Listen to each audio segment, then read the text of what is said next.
Okay बेटा, अस्सलाम वालेकुम। आज हम लोग चैप्टर नंबर 6 के नेक्स्ट क्वेश्चन जो है इसे हम लोग पढ़ने जा रहे हैं। और कल हम लोगों ने कुछ क्वेश्चंस मार्क कर लिए थे और आगे जो है ना हम लोग इसे मज़ीद आज मार्किंग करेंगे।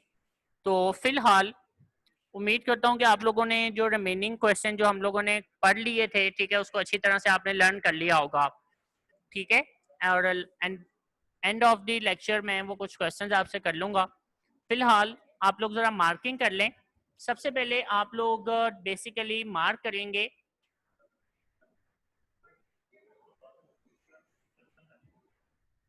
ये जो आप एरिया हाईलाइट होता हुआ देख रहे हैं, इसके ऊपर आप क्वेश्चन लिखेंगे व्हाट इज एक्टिवेशन एनर्जी।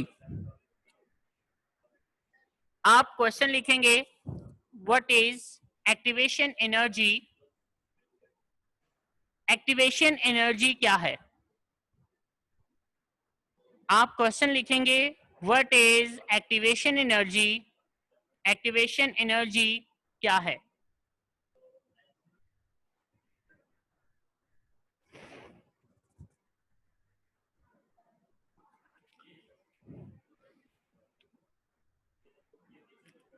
यहां पर आप एक पॉइंट बना देंगे, role of enzymes in activation energy.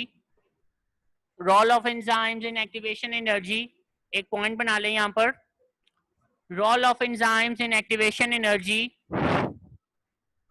Role of enzymes in activation energy.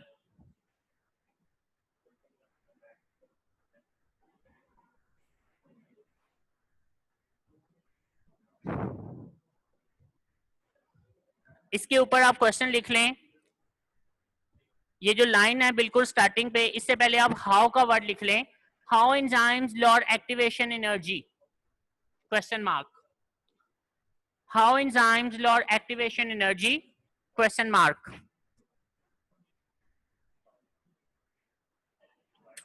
How enzymes lower activation energy, question mark.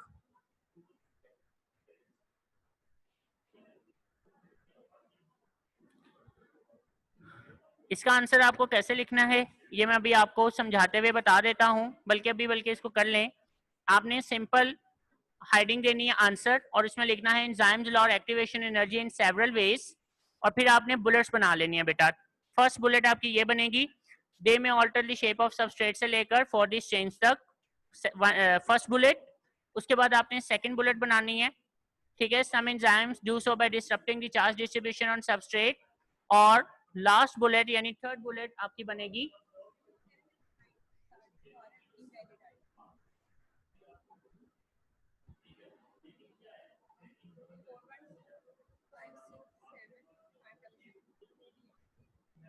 Password 4। जी बेटा, यहां पर आपने 3 बुलेट्स बनाकर इन पॉइंट्स को लिखना होगा। इसके बाद नेक्स्ट क्वेश्चन, यहां से लेकर यहां तक क्वेश्चन लिख लें, व्हाट इज इंट्रासेलुलर एंजाइम्स।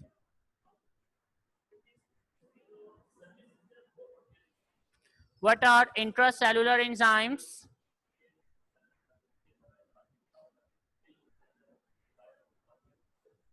और इसके बाद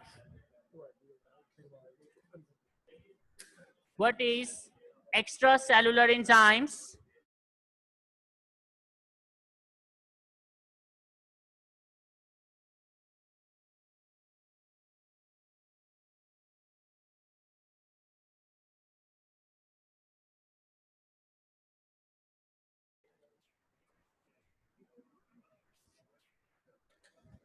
अच्छा बेटा, क्वेश्चन है कि व्हाट इज एक्टिवेशन एनर्जी। देखिए बेटा, एक्टिवेशन एनर्जी की डेफिनेशन बेसिकली क्या चीज है। एक्टिवेशन एनर्जी हम लोग कहते हैं कि एक ऐसी एनर्जी जो बेसिकली किसी भी रिएक्शन को स्टार्ट करने के लिए चाहिए होती है, हम उसे एक्टिवेशन एनर्जी का नाम देंगे। ठीक है, तो activation energy is means the energy which is required to start a chemical reaction. किसी भी रिएक्शन को स्टार्ट करने के लिए बेसिकली कुछ ना कुछ अमाउंट ऑफ एनर्जी रिक्वायर्ड होती है। बेटा वो एनर्जी उसकी एक्टिवेशन एनर्जी कहलाएगी, जो कि उस रिएक्शन को स्टार्ट करने के लिए चाहिए। ओके, तो इसलिए हम कह सकते हैं the amount of energy which is required to start a chemical reaction is called activation energy. अब जब तक आप ये एक्टिवेशन एनर्जी पूरी नहीं कर देते, जब तक आप ये एक्टिवेशन एनर्जी नहीं दे देते, तब तक बेसिकली बेटा जो रिएक्शन है ना वो स्टार्ट ही नहीं होगा। ओके, यानी एक्टिवेशन एनर्जी जब तक कंप्लीट नहीं हो जाती तब तक एक रिएक्शन जो है वो बिल्कुल भी स्टार्ट नहीं होता। और ये रिएक्शन को स्टार्ट करने के लिए जो एक्टिवेशन एनर्जी है वो एक रुकावट का काम कर रही होती है। जैसे कि उसने कहा the need for activation energy act as a barrier for beginning of reaction, कि भाई रिएक्शन को स्टार्ट करने के लिए बेसिकली ये एक रुकावट का काम करेगी, ये एक रुकावट डाल देती है किसी भी रिएक्शन को स्टार्ट करने के लिए। तो जब तक रिएक्शन स्टार्ट नहीं होगा, जब तक आप उसकी एक्टिवेशन एनर्जी को पूरा ना कर दें। ओके बेटा, अब एक्टिवेशन एनर्जी मैं आपको यहां पर इस तरह से समझा देता हूं, जैसे कि फॉर एग्जांपल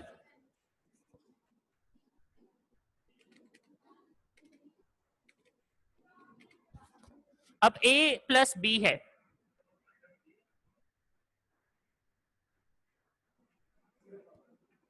ठीक है। Now let's suppose I have A plus B, आप इसे रिएक्टेंट समझ लें या आप इसे सबस्ट्रेट समझ लें। ओके बेटा, और इसमें बेसिकली ये मेरे पास एक रिएक्शन है और मेरे पास जो यहां पर प्रोडक्ट्स बनेंगे वो हैं C प्लस D। अब A और B मेरे पास यहां पर दो रिएक्टेंट्स हैं, C और D मेरे पास क्या है बेटा, प्रोडक्ट्स। नाउ लेट्स सपोज इस रिएक्शन को कंप्लीट करने के लिए जो एनर्जी है वो टोटल 1000 किलो जॉल रिक्वायर्ड है। ठीक है, मैं यहाँ पे लिख देता हूँ। ठीक है जी, total energy is required to start this reaction, it is 1000 joule. भाई 1000 जॉल एनर्जी चाहिए, 1000 किलो जॉल एनर्जी चाहिए इसको स्टार्ट करने के लिए, यानी we need 1000 kilo joule energy to combine A plus B to make C plus D। तो basically A और B को मिलाकर C और D बनाने के लिए हमें 1000 किलो जॉल एनर्जी जो है वो रिक्वायर्ड है। ओके बेटा, अब अगर हम बात करें तो देखें बेटा हमारा अब 1000 किलो जॉल जब तक एनर्जी पूरी नहीं हो जाती तब तक ये जो है वो रिएक्शन स्टार्ट नहीं होता। नाउ लेट्स सपोज कि मेरे पास ये जो एनर्जी है, ठीक है, ये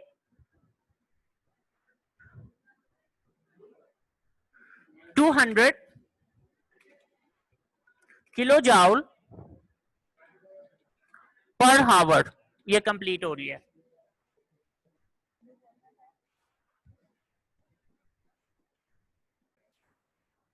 तो जी बेटे, अब फॉर एग्जांपल ये जो एनर्जी है ना ये 200 किलो जॉल पर हावर कंप्लीट हो रही है, यानी कि 200। मुझे आईडी बताएं क्या है, आईडी का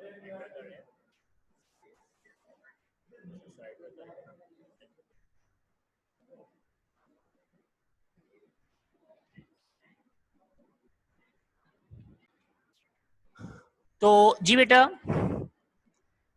अब ये देखें बेटा हमारे पास ये जो आपके पास रिएक्शन है ना ये बेसिकली कितनी देर बाद कंप्लीट होगा, तो ये रिएक्शन जो है ना ये बेसिकली कंप्लीट होगा आफ्टर 5 आवर।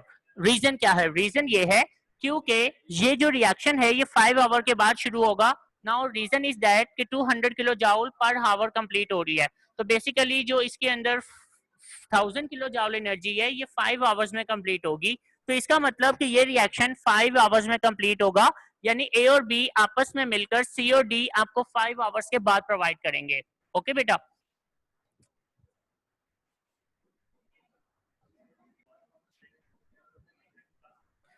ओके बेटा, अब आते हैं बुक की तरफ। ठीक है, अब एंजाइम जो है ना बेसिकली एंजाइम्स क्या हैं, एंजाइम जो हैं ये एक बायोकैटालिस्ट का काम करेंगे। एंजाइम एक कैटालिस्ट का काम करते हैं।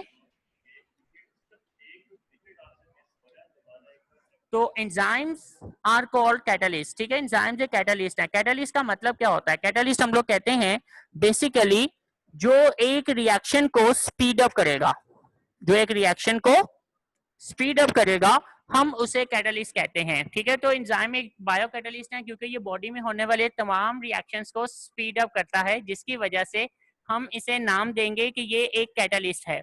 अब स्पीड अप का मतलब क्या है? स्पीड अप का मतलब ये है कि ये रिएक्शन बेटा बहुत जल्दी शुरू करवा देगा। अब वो कैसे शुरू होगा? अब अगर आप देखें तो रिएक्शन को स्टार्ट करने के लिए तो एनर्जी चाहिए, और एनर्जी कितनी मिल रही है? 1000 किलो जूल एनर्जी जब तक नहीं देंगे तब तक आपको प्रोडक्ट्स नहीं मिलेंगी। ओके बेटा, इसका मतलब ये हुआ कि एंजाइम एक रिएक्शन को स्पीड अप करेंगे। वो कैसे स्पीड अप करेंगे, ये क्वेश्चन मार्क है हमारे पास। तो बेसिकली उन्हें क्या करना होगा कि ये जो एक्टिवेशन एनर्जी है, ठीक है, इस एक्टिवेशन एनर्जी को मैं यहां पर ए डॉट ई से लिख देता हूं, ठीक है, कि ये एक्टिवेशन एनर्जी है। बेसिकली ये एक्टिवेशन एनर्जी को क्या कर देंगे? कम। कि जो एक्टिवेशन एनर्जी चाहिए ना वो जब कम हो जाएगी तो बेटा इजीली, ठीक है, एंजाइम उसको स्पीड अप कर देंगे। अब मैं आपको कुछ एग्जांपल्स की मदद से समझाने की कोशिश करता हूं ताकि ये कॉन्सेप्ट आपका क्लियर हो जाए, ठीक है। देखिए बेटा, लेट्स सपोज मेरे पास एक सिंपल सा रिएक्शन है कि अगर मुझे ऑयल, ठीक है, वेजिटेबल ऑयल या कुकिंग ऑयल ले लें, अगर आप इस कुकिंग ऑयल को घी में चेंज करना चाहते हैं तो घी में चेंज करने के लिए बेसिकली इस रिएक्शन को फॉर एग्जांपल बेटा 5 आवर्स चाहिए। क्लियर है? कितने घंटे चाहिए? 5 आवर्स। अगर आप इस ऑयल को घी बनाते हुए एक चीज ऐड कर दें, और वो क्या चीज है? निकल। ठीक है, अगर आप इसमें एक चीज ऐड कर दें, और वो चीज मैं आपको बता रहा हूं कि अगर आप निकल डाल दें इसके अंदर, ठीक है बेटा, निकल, इसकी शॉर्ट फॉर्म यानी सिंबल होता है NI। तो बेटा यही जो प्रोसेस है ना, ये 2 आवर्स में कंप्लीट हो जाता है। अब निकल ने ऐसा क्या किया? निकल ने बेसिकली जो ऑयल को घी बनाने का प्रोसेस है उसके लिए जो एनर्जी की रिक्वायरमेंट थी, एक्टिवेशन एनर्जी, उसको बेसिकली कम कर दिया है, जिसकी वजह से वो एनर्जी जल्दी पूरी हो जाएगी और ये रिएक्शन जल्दी जो है वो स्टार्ट हो जाएगा। तो इसलिए हम कह सकते हैं कि जो एक्टिवेशन एनर्जी है ये एक रुकावट है किसी भी रिएक्शन को स्टार्ट करने के लिए, और एंजाइम्स कैटलिस्ट के तौर पर उस एक्टिवेशन एनर्जी को कम कर देते हैं ताकि वो रिएक्शन जो है वो जल्दी शुरू हो जाए और जल्दी कंप्लीट हो जाए। हमें यही लगेगा कि एक एंजाइम ने उस रिएक्शन को क्या कर दिया? Speed up. जैसे कि फॉर एग्जांपल ऑयल को घी बनाने के लिए 5 आवर्स रिक्वायर्ड है, लेकिन विद द हेल्प ऑफ निकल this process is complete within 2 hours. इसका मतलब निकल एक कैटलिस्ट का काम कर रहा है जिसने इसको स्पीड अप कर दिया है, और ये प्रोसेस 5 घंटे की बजाय 2 घंटे में पूरा हो जाएगा। ओके बेटा, अब हम लोग देखते हैं कि एंजाइम जो है उसको किस तरह से डिक्रीज करते हैं, एंजाइम्स किस तरह से एक्टिवेशन एनर्जी को कम कर सकते हैं। तो आइए जरा देखते हैं कि एंजाइम्स किस तरह से उसे कम करेंगे। तो मैं यहाँ पर मेथड्स लिख रहा हूं बेटा, मेथड्स कि किस तरह से एंजाइम जो है वो एक्टिवेशन एनर्जी को कम करेंगे। ओके जी, तो सबसे पहली बात कि एंजाइम्स एक्टिवेशन एनर्जी को कम कैसे करेंगे? Change the shape of substrate. ये एंजाइम जो है वो होते हैं ना, ये सबस्ट्रेट की शेप को चेंज कर देते हैं। नाउ फॉर एग्जांपल ले लेते हैं हम लोग कि बेटा ये मेरे पास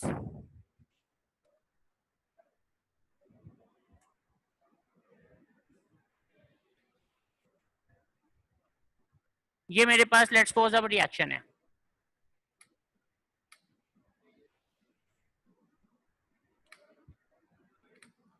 ओके जी, नाउ लेट्स सपोज हो सकता है कि सी और डी को बनाने के लिए ए और बी जो है इसे अपनी शेप चेंज करनी पड़े। यानी फॉर एग्जांपल हो सकता है कि ए और बी जो है इन्हें सबसे पहले अपनी जो शेप है उसको स्मॉल फॉर्म में चेंज करना हो। यानी आप ये समझ लें कि जो सबस्ट्रेट है इसकी शेप को क्या करना पड़े? चेंज करना पड़े। और उसको चेंज करने के लिए अब मैं यहाँ पर डिवीजन कर रहा हूँ बेटा कि 1000 जाउल में से 600 जाउल जो है वो एनर्जी रिक्वायर्ड हो फॉर एग्जांपल इनकी शेप को चेंज करने के लिए, और प्लस 400 जाउल एनर्जी चाहिए होगी फॉर एग्जांपल इनके कंबाइन होने के लिए। ओके, यानी 600 जाउल एनर्जी चाहिए to convert from capital A to small A and capital B from to small B. इस पर्पस के लिए 600 जाउल एनर्जी रिक्वायर्ड है, और 400 जाउल एनर्जी रिक्वायर्ड है for the combining of small A and small B to make capital C and D which are called products. अब अगर मैं एक एंजाइम की हेल्प ले लूं, ठीक है, अब अगर एंजाइम की हेल्प ले लूं और एंजाइम जो है वो कैपिटल ए को स्मॉल ए में, कैपिटल बी को स्मॉल बी में चेंज कर दे, तो क्या ये 600 जाउल एनर्जी की रिक्वायरमेंट खत्म नहीं हो जाती यहां से? अगर आप गौर करें तो एंजाइम अगर कैपिटल ए को स्मॉल ए में, कैपिटल बी को स्मॉल बी में चेंज कर दे, ठीक है, हेल्प करे कि भाई उसको चेंज कर दे, तो चेंज करने पर जो 600 जाउल एनर्जी की रिक्वायरमेंट है वो खत्म हो जाएगी। तो जब 600 जाउल एनर्जी की रिक्वायरमेंट खत्म हो जाती है तो बेटा ये रिएक्शन 2 घंटे में ही पूरा हो जाएगा। वाई? क्योंकि 200 kilo joule per hour complete हो रहा है, तो अब कितनी रिक्वायरमेंट रह गई है? सिर्फ 400 जाउल। तो बेसिकली ये रिएक्शन 2 आवर्स में कंप्लीट हो जाएगा इंस्टेड ऑफ 5 आवर। तो एंजाइम ने इस रिएक्शन को स्पीड अप कर दिया कि जो रिएक्शन 5 घंटे में पूरा होना था वो रिएक्शन 2 घंटे में पूरा हो जाएगा। एंजाइम ने क्या किया है? इस रिएक्शन को स्पीड अप कर दिया है। ओके जी, तो कैसे किया? Change the shape of the substrate. Okay, अब मैं आता हूं आपकी बुक के ऊपर। अब वो आपसे क्या कहता है कि enzymes loss such barrier by decreasing the requirement of activation energy, कि भाई एंजाइम जो है वो उस रुकावट को, ठीक है, उस एक्टिवेशन एनर्जी को कम करके, यानी इस बैरियर को कम करके एक्टिवेशन एनर्जी की रिक्वायरमेंट को कम कर देता है।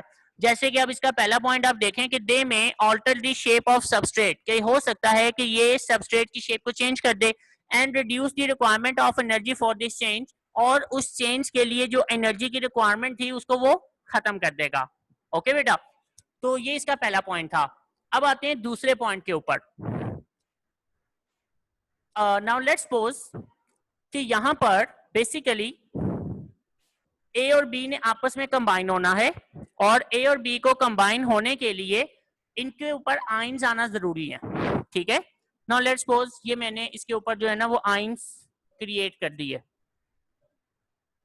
कि ए के ऊपर बी, ए पॉजिटिव कर दिया और बी के ऊपर नेगेटिव चार्ज जो है वो मैंने प्रोड्यूस कर दिया है। अब नेगेटिव चार्ज प्रोड्यूस करने के लिए और ए के ऊपर पॉजिटिव चार्ज प्रोड्यूस करने के लिए लेट्स सपोज, अब आप पहली वाली इक्वेशन छोड़ दें, ये जो चेंज वाली बात थी ये अब इसको छोड़ दें, भूल जाएं। अब हम लोग आगे चलते हैं कि लेट्स सपोज हो सकता है कि 600 जाउल एनर्जी चाहिए to create a charge on A and B, कि ए और बी के ऊपर क्या प्रोड्यूस कर सकें? चार्ज प्रोड्यूस कर सकें। उसके लिए कितनी एनर्जी चाहिए हमें? 600 जाउल एनर्जी रिक्वायर्ड है। अब अगर एंजाइम ही इनके ऊपर चार्ज प्रोड्यूस कर दे तो वो 600 जाउल एनर्जी की रिक्वायरमेंट खत्म हो जाएगी और जस्ट 400 जाउल एनर्जी रिक्वायर्ड होगी to make C and D. बात फॉलो कर रहे हैं आप लोग कि बेसिकली कि ए और बी के ऊपर जो चार्ज प्रोड्यूस हुआ है उसको प्रोड्यूस होने के लिए विदाउट एंजाइम 600 जाउल एनर्जी चाहिए और 400 जाउल एनर्जी चाहिए to combine A and B to make C and D. अगर एंजाइम इनके ऊपर ये चार्ज पैदा कर देगा तो बेसिकली जो 600 जाउल एनर्जी की रिक्वायरमेंट है वो खत्म हो जाती है और सिर्फ 400 जाउल एनर्जी चाहिए to combine A and B to make C and D. It's mean कि with the help of enzyme this reaction will complete within 2 hours instead of 5 hours.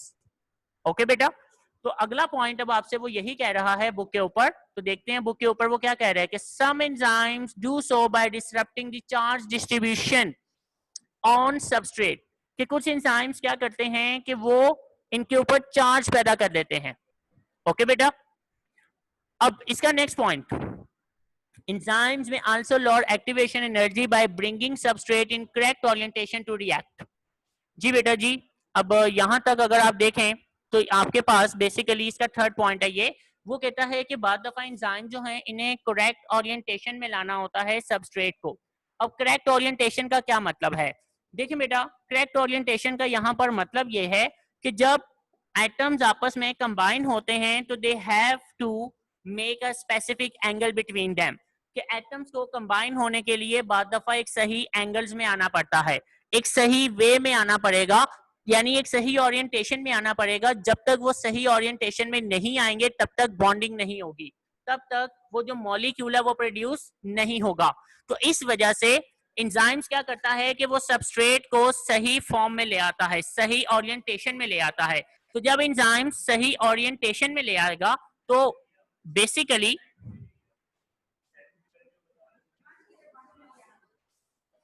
Basically enzyme जब उसको properly, ठीक है, lower activation energy को कम करने के लिए substrate को करेक्ट ओरिएंटेशन में ले आते हैं ताकि वो जल्द से जल्द रिएक्ट कर सके और आपको प्रोडक्ट्स बनाकर दे सके। तो these are the 3 ways by which enzymes can lower activation energy. Okay students, ये हमारा टॉपिक है आज का, और इसके हवाले से अगर